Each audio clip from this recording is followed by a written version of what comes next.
Que feriez-vous si, au cœur de la nuit, une voix inconnue, venue des plus hautes sphères du pouvoir mondial, vous donnait exactement 2 jours pour trahir votre nation, abandonner vos principes et courber les chines devant des intérêts étrangers?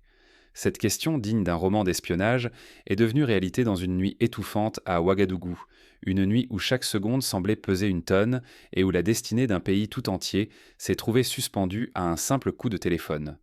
3h17 du matin, alors que la ville dort, enveloppée d'une obscurité presque surnaturelle, le téléphone du bureau présidentiel retentit. Le silence de la nuit, fragile et oppressant, est brisé par ce son inattendu, comme une sirène d'alarme au cœur de la tempête. À l'autre bout du fil, la voix est froide, tranchante, autoritaire. C'est celle du Premier ministre israélien, Benjamin Netanyahou, qui ne prend même pas la peine de masquer la menace dans ses paroles. Capitaine Traoré, vous avez exactement 2 jours. Rétablissez nos contrats miniers, restaurez notre partenariat de surveillance, revenez sur toutes les décisions contraires aux intérêts israéliens au Burkina Faso. Sinon, il ne vous reste que 2 choix, démissionner ou être renversé. Ce n'est pas une déclaration de guerre officielle, pas un déploiement de chars à la frontière, ni une attaque armée. La menace est feutrée, mais d'une violence inouïe, une injonction à plier ou à périr, une façon moderne d'imposer la loi du plus fort sans tirer un seul coup de feu. Dans la pénombre, la pièce semble se refermer sur Ibrahim Traoré, comme si le poids de l'histoire elle-même venait s'abattre sur ses épaules. Mais ce que Netanyahou ignore, c'est que ce président burkinabé, vétéran aguerri des guerres du Sahel, n'est pas du genre à fléchir devant le chantage.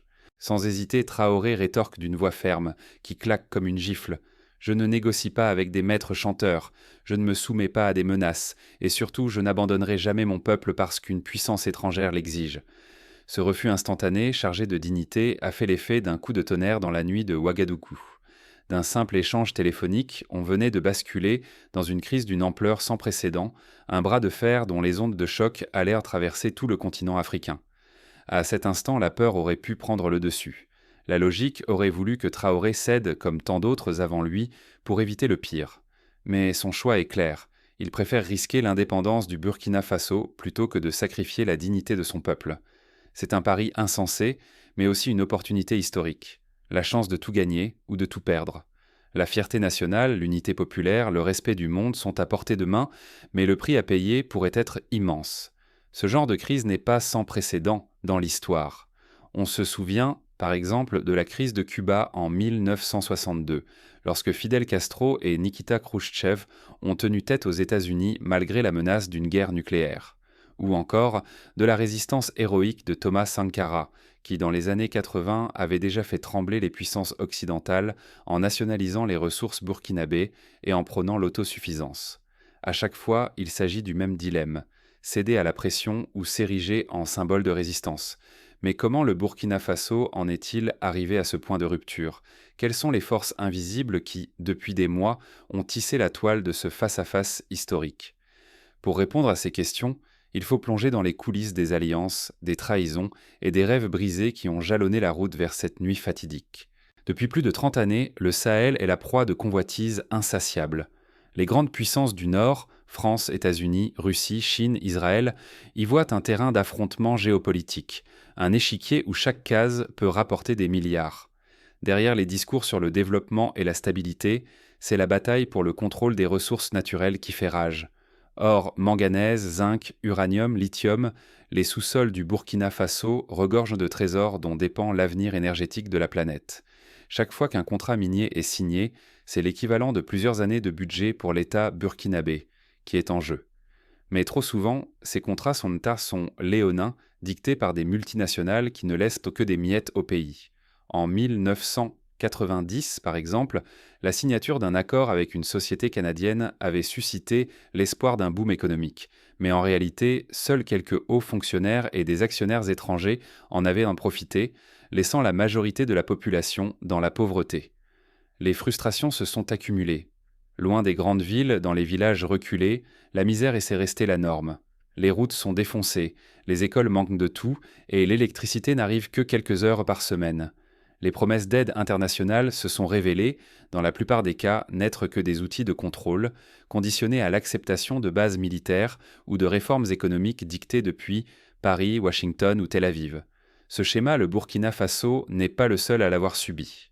Le Niger, le Mali, la République centrafricaine ont connu des scénarios similaires, où la mainmise sur les mines d'uranium ou de diamants s'est traduite par une dépendance accrue et une instabilité chronique. On se souvient notamment de la chute de Kadhafi en Libye, orchestrée par des intérêts extérieurs qui a plongé la région dans le chaos et permis la prolifération des groupes armés. Mais au fil des années, une prise de conscience s'est opérée chez les populations.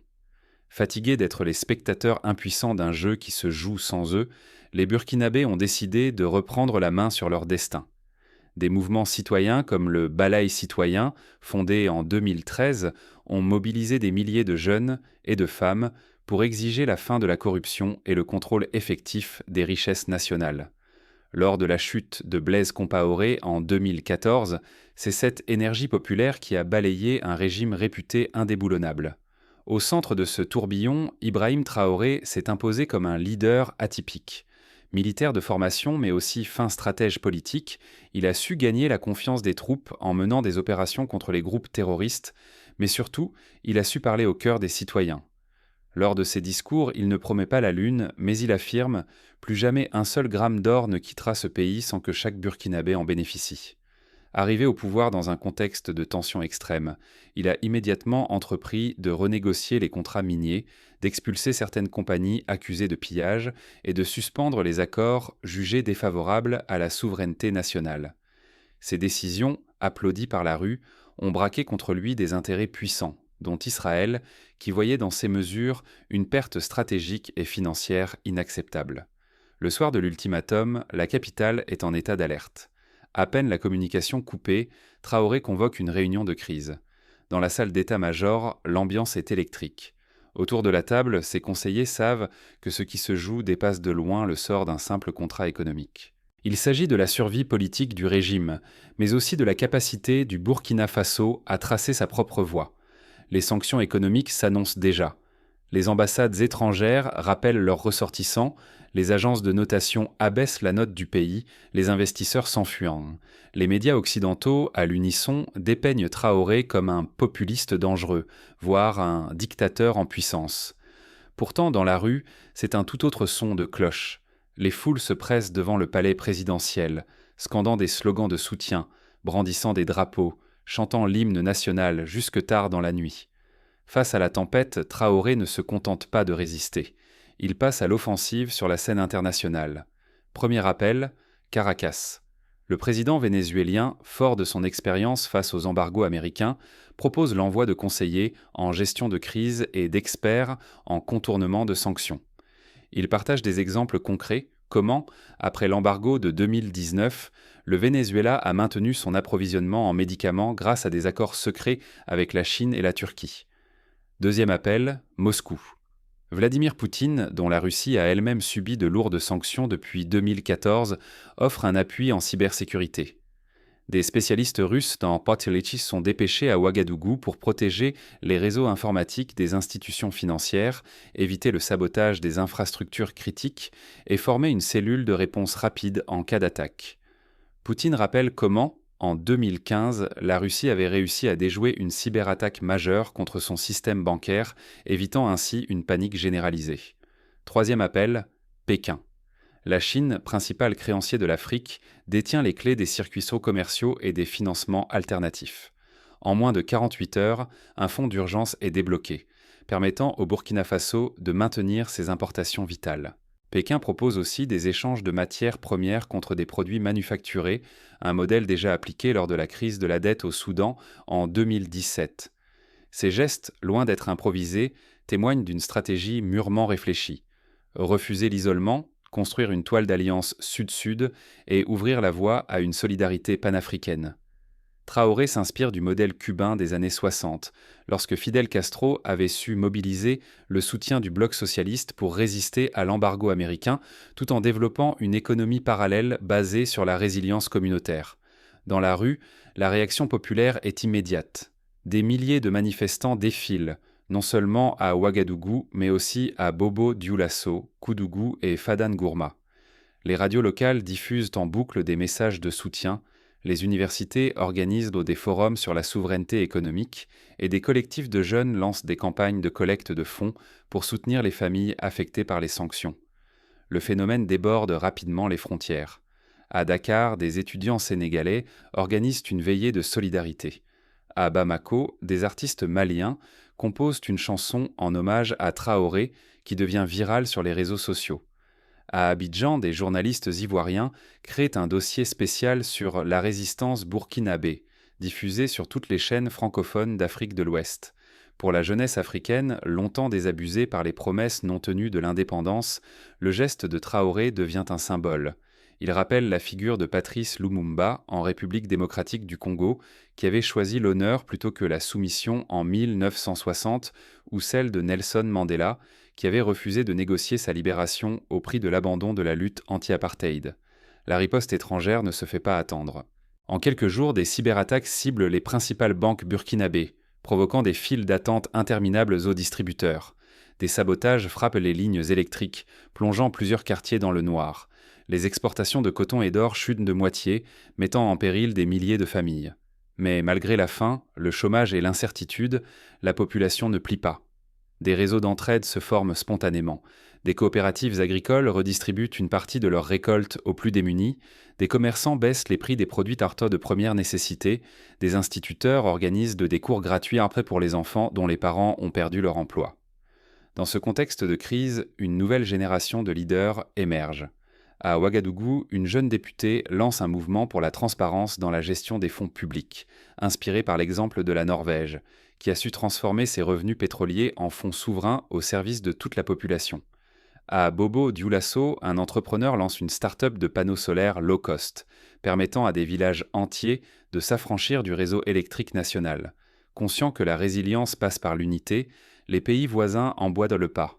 Le Mali propose un corridor humanitaire pour acheminer vivres et médicaments, le Niger envoie des ingénieurs pour réparer les infrastructures endommagées, la Guinée offre un accès privilégié à son port de Conakry pour faciliter les exportations burkinabées.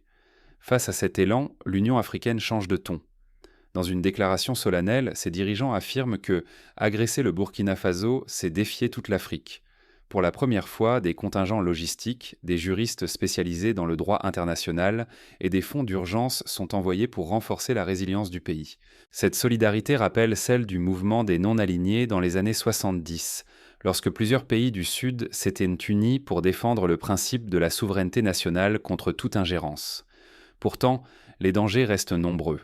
Des forces occultes cherchent à déstabiliser le régime de l'intérieur, tentatives de coup d'État, campagne de désinformation sur les réseaux sociaux, infiltration de groupuscules armés. Mais chaque attaque renforce la détermination du peuple, qui a enfin le sentiment de prendre part à une lutte juste porteuse d'espoir pour les générations futures.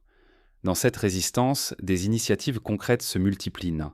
Le gouvernement lance un vaste plan de relance économique basé sur la production locale, relance des filières coton et karité, développement de l'agriculture biologique, soutien aux artisans et aux PME.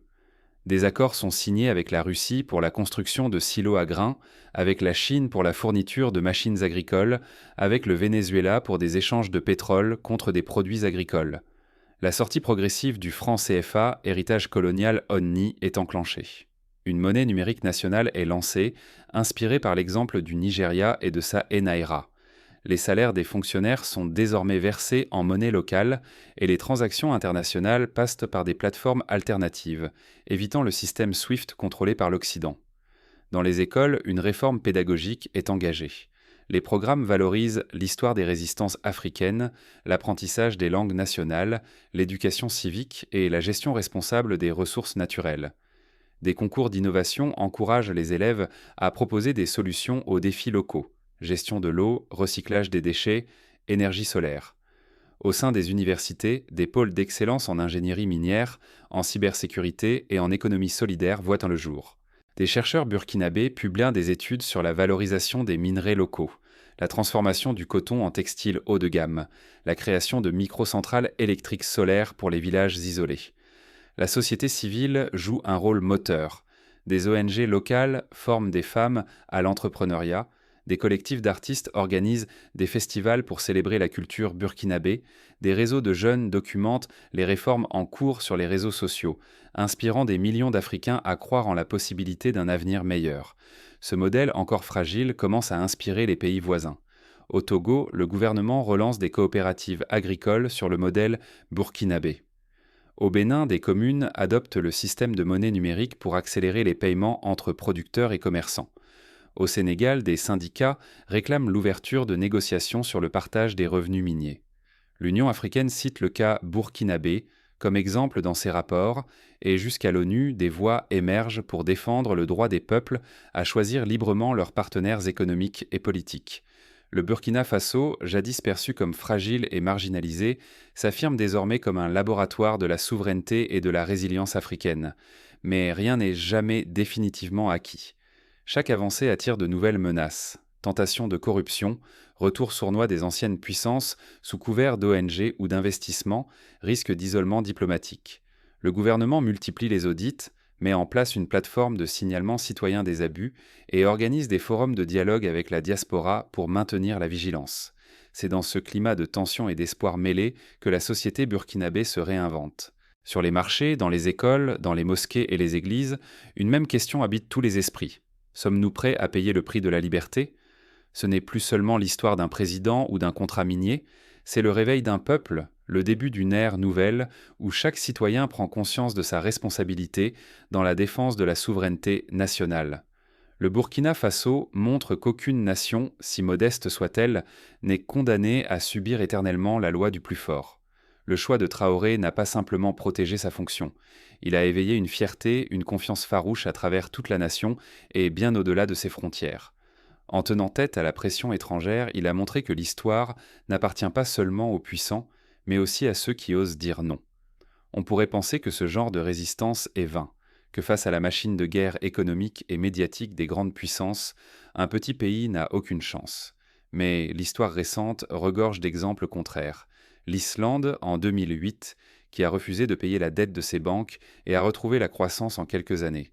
La Malaisie, qui en 1997 a imposé un contrôle des capitaux et a échappé à la crise asiatique. Au Burkina Faso, le coût de ce choix reste élevé. Les sanctions pèsent lourd, le chômage augmente, les infrastructures souffrent. Mais la société apprend à s'organiser, à inventer de nouveaux circuits de solidarité, à valoriser le consommé local.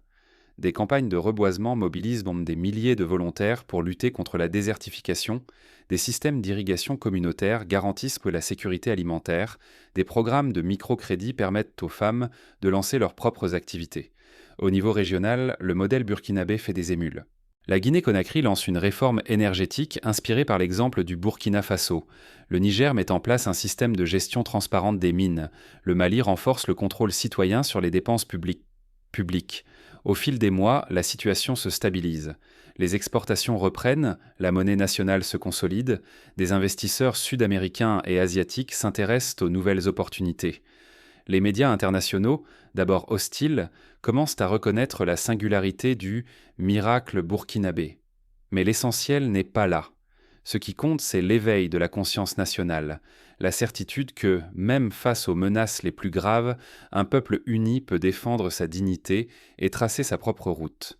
Le Burkina Faso, autrefois caricaturé comme un pays pauvre sans avenir, devient le symbole d'une Afrique qui se relève et qui inspire. Et vous, qu'auriez-vous fait à la place d'Ibrahim Traoré ? Auriez-vous cédé à la peur, accepté la facilité du compromis, ou saisi cette chance unique de redéfinir le rapport de force mondial ? Cette histoire n'est pas seulement celle d'un président ou d'un pays lointain. C'est un miroir tendu à chaque nation, à chaque citoyen. Allons-nous rester spectateurs ou saisir, nous aussi, l'occasion de décider et d'agir ? Car l'enjeu est là, devenir acteur de notre destin, reprendre la main sur notre avenir et refuser pour toujours de vivre à genoux. Le destin du Burkina Faso nous rappelle que la souveraineté n'est pas un don, mais une conquête permanente, faite de courage, de solidarité et d'une foi inébranlable dans l'avenir. À vous de choisir.